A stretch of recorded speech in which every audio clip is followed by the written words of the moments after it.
ఓం శాంతి. ఈరోజు మురళి డేట్ 28 జనవరి 2026. బాబా చెప్తున్నారు, మధురమైన పిల్లలైన మిమ్మల్ని విశ్వాధిపతులుగా చేసేందుకు అత్యంత ప్రియమైన శివ్ బాబా వచ్చారు. మీరు వారి శ్రీమతానుసారం నడుచుకోండి. ప్రశ్న: మనుషులు పరమాత్ముని గురించి పరస్పర విరుద్ధమైన ఏ రెండు మాటలు చెప్తారు? జవాబు: ఒకవైపు పరమాత్మ అఖండ జ్యోతి స్వరూపమని అంటారు, మరోవైపు వారు నామరూపాలకు అతీతమైన వారని అంటారు. ఇవి పరస్పర భిన్నమైన అభిప్రాయాలు. యథార్థమైన రూపం తెలియనందునే పతితులుగా అవుతూ ఉంటారు. తండ్రి ఎప్పుడైతే వస్తారో అప్పుడు తన సత్యమైన పరిచయాన్ని ఇస్తారు. పాట: మరణించిన నీ ఒడిలోనే, నీ దారిలోనే. ఓం శాంతి. పిల్లలు పాట విన్నారు. ఎవరైనా మరణించినప్పుడు మరో తండ్రి వద్ద జన్మిస్తారు. తండ్రి వద్ద జన్మిస్తారని చెప్తారు, కానీ తల్లి పేరు తీసుకోరు. తండ్రినే అభినందిస్తారు. మనము ఆత్మలమని పిల్లలైన మీకిప్పుడు తెలిసింది. అది శారీర సంబంధమైన విషయము. ఒక శరీరాన్ని వదిలి మరో తండ్రి వద్దకు వెళ్తారు. మీరు 84 జన్మల్లో 84 సాకార తండ్రులను పొందారు. వాస్తవానికి మీరంతా నిరాకార తండ్రి పిల్లలు. మీరు ఆత్మలు, పరంపిత పరమాత్ముని పిల్లలు. నిర్వాణధామము లేక శాంతిధామంలో నివసించేవారు. వాస్తవానికి మీరు అక్కడ నివసించేవారు. తండ్రి కూడా అక్కడే ఉంటారు. ఇక్కడికి వచ్చి మీరు లౌకిక తండ్రికి పిల్లలు కావగానే ఆ తండ్రిని మర్చిపోతారు. సత్యుగంలో కూడా మీరు సుఖంగా ఉంటారు కనుక ఆ పారలౌకిక తండ్రిని మర్చిపోతారు. సుఖంలో ఆ తండ్రిని ఎవరూ స్మరించరు, దుఃఖంలో స్మరిస్తారు. స్మృతి కూడా ఆత్మయే చేస్తుంది. లౌకిక తండ్రిని స్మరించినప్పుడు బుద్ధి గమనం శరీరం వైపుకు వెళ్తుంది. ఈ బ్రహ్మ శివ్ బాబాను స్మృతి చేస్తే ఓ బాబా అని అంటారు. నిషానికి ఇరువురు తండ్రులే. బాబా అనున్నది సరైన పదం. వారు తండ్రే, వీరు తండ్రే. ఆత్మ ఆత్మిక తండ్రిని స్మృతి చేసినప్పుడు బుద్ధి అక్కడికి వెళ్తుంది. ఈ విషయాన్ని తండ్రి కూర్చుని పిల్లలకు అర్థం చేయిస్తున్నారు. ఇప్పుడు బాబా వచ్చి మనల్ని తనవారిగా చేసుకున్నారని మీకు తెలుసు. తండ్రి అంటున్నారు, మొట్టమొదట నేను మిమ్మల్ని స్వర్గంలోకి పంపించాను. మీరు చాలా చాలా ధనవంతులుగా ఉండేవారు.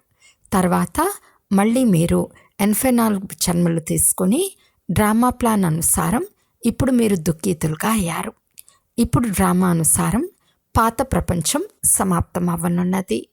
మీ ఆత్మ మరియు శరీరం అనే వస్త్రం రెండు సతోప్రధానంగా ఉండేవి. తర్వాత బంగారు యుగం నుండి ఆత్మ వెండి యుగంలోకి రాగానే శరీరం కూడా వెండి యుగంలోకి వచ్చింది. తర్వాత రాగి యుగంలోకి వచ్చింది. ఇప్పుడు ఆత్మ పూర్తిగా పతితమైనందున శరీరం కూడా పతితంగా ఉంది. 14 క్యారెట్ల బంగారం ఎవ్వరూ ఇష్టపడరు, అది నల్లగా అయిపోతుంది. మీరు కూడా ఇప్పుడు నల్లగా ఇనుపు యుగపు పురిగా అయిపోయారు. ఇప్పుడు నల్లగా అయిన ఆత్మ శరీరం రెండు మళ్ళీ పవిత్రంగా ఎలా అవ్వాలి? ఆత్మ పవిత్రమైతే శరీరం కూడా పవిత్రమైనదే లభిస్తుంది. అది ఎలా అవుతుంది? గంగా స్నానం ద్వారా అవుతుందా? కాదు. ఓ పతిత పావన అని పిలుస్తారు కదా, అలా పిలిచేది ఆత్మయే. బుద్ధి ఓ బాబా అని పారలౌకిక తండ్రి వైపుకు వెళ్తుంది. బాబా అను పదం ఎంత మధురమైందో చూడండి. భారతదేశంలోనే బాబా బాబా అని అంటూ ఉంటారు. మీరిప్పుడు ఆత్మాభిమానులుగా అయ్యి బాబా వారిగా అయ్యారు. నేను మిమ్మల్ని స్వర్గంలోకి పంపించాను. అక్కడ నూతన శరీరాన్ని ధరించారు. ఇప్పుడు ఎలా అయిపోయారు? ఈ విషయాలు సదా లోపల ఉండాలి. బాబానే స్మృతి చేస్తూ ఉండాలి.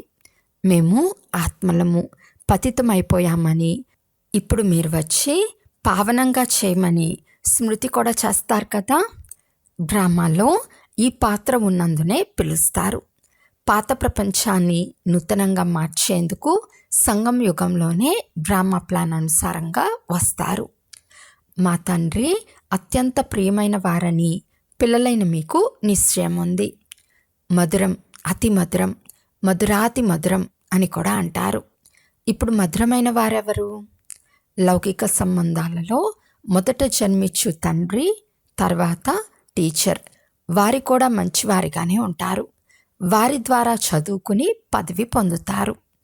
జ్ఞానం ఆదాయానికి ఆధారమని అంటారు. జ్ఞానం అంటే నాలెడ్జ్, యోగం అంటే స్మృతి. కావున ఏ బేహద్దు తండ్రి మిమ్మల్ని స్వర్గాధిపతులుగా చేశారో వారినే ఇప్పుడు మీరు మర్చిపోయారు. శివబాబా ఎలా వచ్చారో ఎవరికీ తెలియదు. చిత్రాల్లో కూడా స్పష్టంగా చూపించారు. బ్రహ్మ ద్వారా స్థాపన శివబాబా చేయిస్తారు. కృష్ణుడు రాజయోగాన్ని ఎలా నేర్పించగలరు? సత్యుగం కొరకే రాజయోగాన్ని నేర్పిస్తారు. కావున తప్పకుండా సంగం యుగంలోనే తండ్రి నేర్పించి ఉంటారు. సత్యుగాన్ని స్థాపన చేయవారు బాబా. శివబాబా ఇతని ద్వారా చేయిస్తారు. వారు చేయించేవారు కదా. వారు త్రిమూర్తి బ్రహ్మ అని అనేస్తారు. అత్యంత ఉన్నతులు శివుడు కదా. ఇతను సాకారము, వారు నిరాకారము. సృష్టి కూడా ఇక్కడే ఉంది. ఈ సృష్టి చక్రమే సదా తిరుగుతూ ఉంటుంది, పునరావృతం అవుతూ ఉంటుంది. సూక్ష్మవతనంలో సృష్టి చక్రం ఉండదు. ప్రపంచ చరిత్ర భూగోళం రిపీట్ అవుతుంది. సూక్ష్మవతనంలో చక్రాలు మొదలైనవేవి ఉండవు. ప్రపంచ చరిత్ర భూగోళాలు రిపీట్ అవుతాయని మహిమ కూడా ఉంది. అది ఇక్కడి విషయం. సత్యుగం, త్రేతాయుగం మధ్యలో తప్పకుండా సంగం యుగం ఉండాలి. లేకుంటే కలియుగాన్ని సత్యుగంగా ఎవరు చేస్తారు? నరకవాసులను స్వర్గవాసులుగా చేసేందుకు తండ్రి సంగం యుగంలో వస్తారు. ఇది సర్వశ్రేష్టమైన ఈశ్వర్య ప్రభుత్వం. జతలో ధర్మరాజు కూడా ఉన్నారు. నిర్గుణుడైన నాలో ఏ గుణము లేదని ఆత్మ అంటుంది. ఏ దేవతా మందిరానికి వెళ్ళినా వారి ముందుకెళ్ళి ఇలాగే అంటారు. ఈ మాటలు తండ్రికి చెప్పాలి, కానీ వారిని వదిలి సోదరులతో చెప్తారు. ఈ దేవతలు సోదరులు కదా. సోదరుని నుండి ఏమీ లభించదు. సోదరుల పూజ చేస్తూ చేస్తూ క్రిందకి దిగచారుతూ వచ్చారు. తండ్రి వచ్చి ఉన్నారని, వారి ద్వారా మాకు వారసత్వం లభిస్తుందని పిల్లలైన మీకు తెలుసు. తండ్రిని గురించే తెలియదు. సర్వవ్యాపి అని అనేస్తారు. కొంతమంది అఖండ జ్యోతి తత్వం అని అంటారు. కొందరు వారు నామరూపాలకు అతీతమని అంటారు. అఖండ జ్యోతి స్వరూపం అయితే నామరూపాలకు అతీతమని ఎలా అంటారు? తండ్రిని గురించి తెలియని కారణంగా పతితమైపోయారు. తమో ప్రధానంగా కూడా అవనే అవ్వాలి. తండ్రి వచ్చినప్పుడు మళ్ళీ అందరినీ సతో ప్రధానంగా చేస్తారు. ఆత్మలన్నీ నిరాకార ప్రపంచంలో తండ్రి చేతిలో ఉంటాయి. తర్వాత ఇక్కడ సతో రజో తమోలోకి వచ్చి పాత్రను అభినయిస్తాయి. ఆత్మయే తండ్రిని స్మృతి చేస్తుంది. తండ్రి వచ్చి బ్రహ్మతనువును ఆధారంగా తీసుకుంటానని కూడా చెప్తారు. ఇది భాగ్యశాలి రథం. ఆత్మ లేకుండా రథం ఉండదు. ఇది జ్ఞానవర్షమని పిల్లలైన మీకు ఇప్పుడే అర్థం చేయించారు. ఇది జ్ఞానము. దీని ద్వారా ఏం జరుగుతుంది?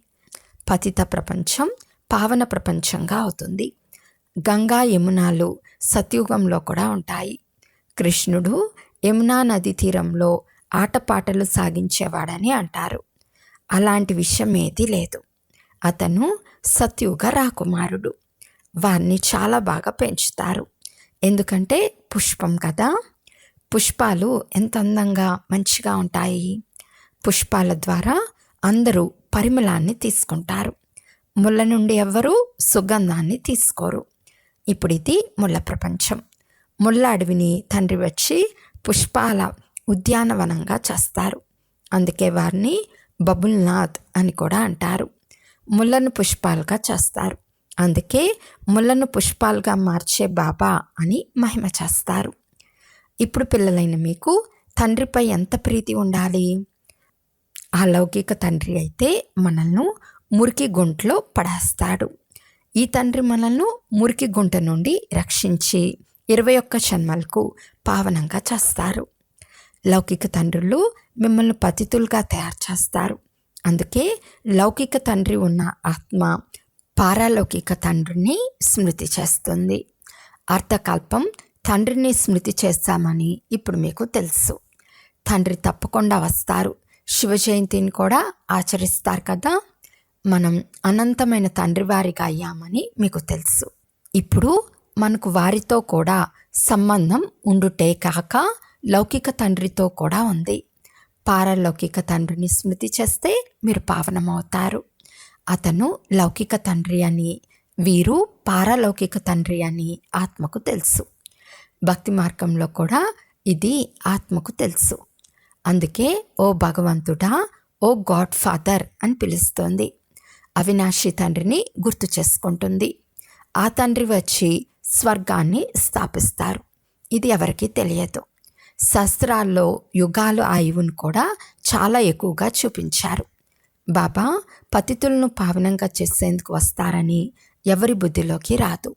కనుక వారు తప్పకుండా సంగం యుగంలోనే వస్తారు. కల్పం ఆయువును లక్షల సంవత్సరాలని రాసి మనుషులను ఘోర అంధకారంలో పడేశారు. తండ్రిని పొందేందుకు ఎదురుదెబ్బలు తింటూ మోసపోతూ ఉంటారు. చాలా భక్తి చేసిన వారికి భగవంతుడు లభిస్తారని అంటారు.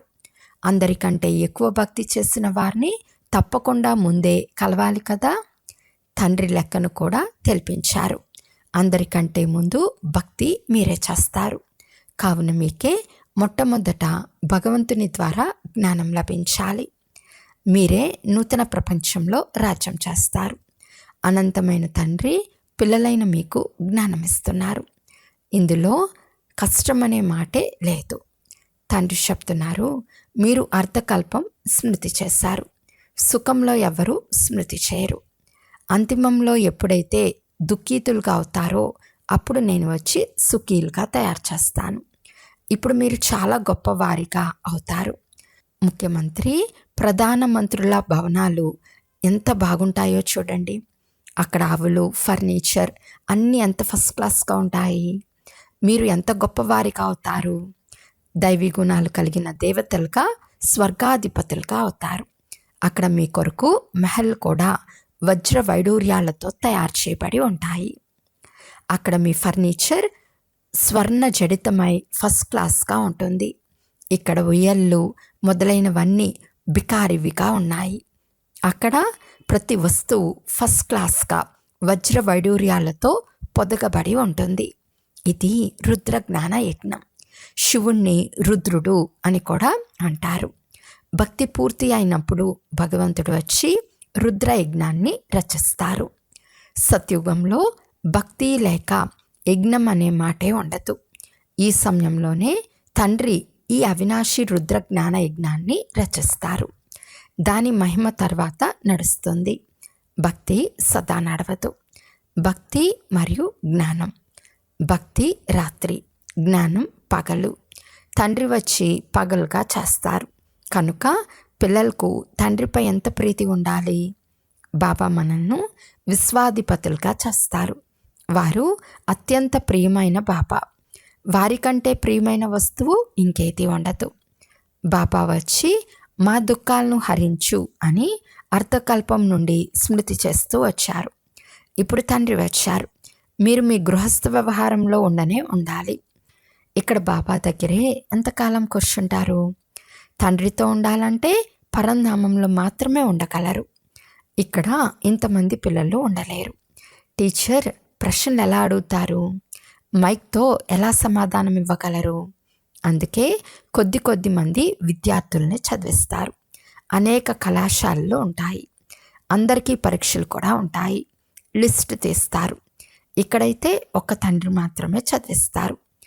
దుఃఖంలో అందరూ ఆ పారలౌకిక తండ్రిని స్మరిస్తారని అర్థం చేయించాలి. ఇప్పుడు ఆ తండ్రి వచ్చి ఉన్నారు. మహాభారత యుద్ధం కూడా ఎదురుగా నిలిచి ఉంది.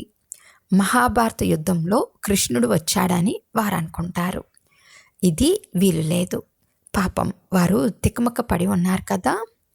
అయినా కృష్ణ కృష్ణ అని స్మృతి చేస్తూనే ఉంటారు. ఇప్పుడు శివునితో పాటు శ్రీకృష్ణుడు కూడా అత్యంత ప్రియమైన వాడే. కానీ వారు నిరాకారులు, ఇతను సాకారుడు. నిరాకార తండ్రి సర్వాత్మలకు తండ్రి. ఇద్దరూ అత్యంత ప్రియమైన వారే. కృష్ణుడు కూడా విశ్వాధిపతియే కదా. ఇప్పుడు మీరు ఎక్కువ ప్రియమైన వారు ఎవరో నిర్ణయించగలరు. శివబాబాయే అలాంటి యోగ్యులుగా తయారు చేస్తారు కదా. కృష్ణుడేం చేస్తాడు? కృష్ణుణ్ణి అలా తయారు చేసేవారు తండ్రియే. కనుక ఆ తండ్రికే ఎక్కువ మహిమ జరగాలి. శంకరుని నాట్యాన్ని చూపిస్తారు. వాస్తవానికి నాట్య ప్రస్తావనే లేదు. మీరందరూ పార్వతులని తండ్రి అర్థం చేయించారు. ఈ అమర్నాథుడైన శివుడు మీకు అమర్ కథను వినిపిస్తున్నారు. అది నిర్వికారి ప్రపంచం. అక్కడ వికారం అనే మాటే ఉండదు. తండ్రి వికారీ ప్రపంచాన్ని రచించరు. వికారం వల్లనే దుఃఖం కలిగింది. మనుషులు హఠయోగం మొదలైనవి చాలా నేర్చుకుంటారు. గుహల్లో వెళ్ళి కూర్చుంటారు. అగ్నిలో కూడా నడుస్తారు. రిద్ధి సిద్ధి కూడా చాలా ఉంది.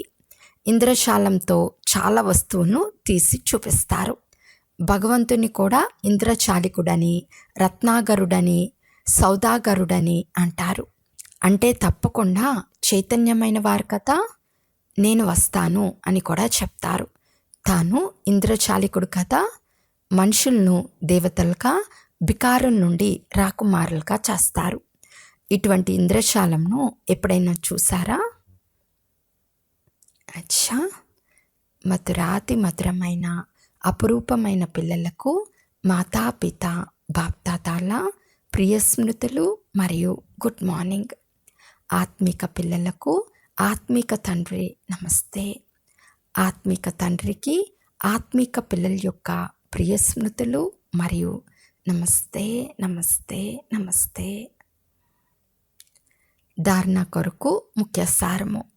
ఫస్ట్ పాయింట్, పుష్పాల ఉద్యానవనంలోకి వెళ్ళాలి కనుక సుగంధభరిత పుష్పాలుగా అవ్వాలి.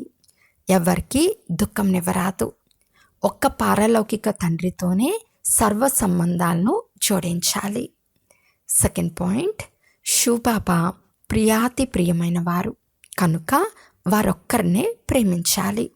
సుఖదాత అయిన తండ్రిని స్మృతి చేయాలి. ఈరోజు వరదానము. ఎవరిలోనూ లోపాన్ని, బలహీనతను చూడక తమ గుణాలు మరియు శక్తుల సహయోగంనిచ్చే మాస్టర్ దాతా భవ. ఎవరైతే ఆత్మలందరూ మా సమానం వారసత్వానికి అధికారులు కావాలనే ఆత్మిక భావంలో సదా ఉంటారో వారే మాస్టర్ దాతలు. ఎవరిలోని బలహీనతను, లోపాన్ని చూడక వారు తాము ధారణ చేసిన గుణాలను, శక్తులను సహయోగంగా ఇస్తారు. వీరు ఇలాంటి వారే అనే భావనకు బదులు వీరిని కూడా బాప్ సమాన్గా చేయాలి అనే శుభ భావన ఉండాలి. దీనితో పాటు ఈ ఆత్మలందరూ పేదరికం, దుఃఖం, అశాంతి నుండి సదా సుఖశాంతులు రూపంగా సంపన్నంగా అవ్వాలనే శ్రేష్ఠ కామన ఉండాలి.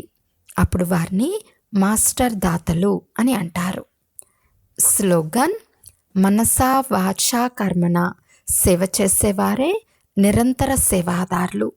వారి ప్రతి శ్వాసలో సేవ ఇమిడి ఉంటుంది. అవ్యక్త సూచన: ఈ అవ్యక్త మాసంలో బంధన్ముక్తులుగా ఉండి జీవన్ముక్త స్థితిని అనుభవం చేయండి. మొదట మీ దేహం నుండి, దేహ సంబంధం నుండి మరియు పాత ప్రపంచం యొక్క స్మృతి నుండి ముక్తులుగా అవ్వండి. ఎప్పుడైతే ఈ ముక్తి యొక్క అవస్థను అనుభవం చేస్తారో అప్పుడు ముక్తమైన తర్వాత జీవన్ముక్తి స్వతహాగా అనుభవం అవుతుంది. కనుక జీవితంలో ఉంటూ దేహము, దేహ సంబంధము మరియు పాత ప్రపంచం యొక్క ఆకర్షణ నుండి ఎంతవరకు ముక్తంగా అయ్యాము అని చెక్ చేసుకోండి. అచ్చా. ఓం శాంతి.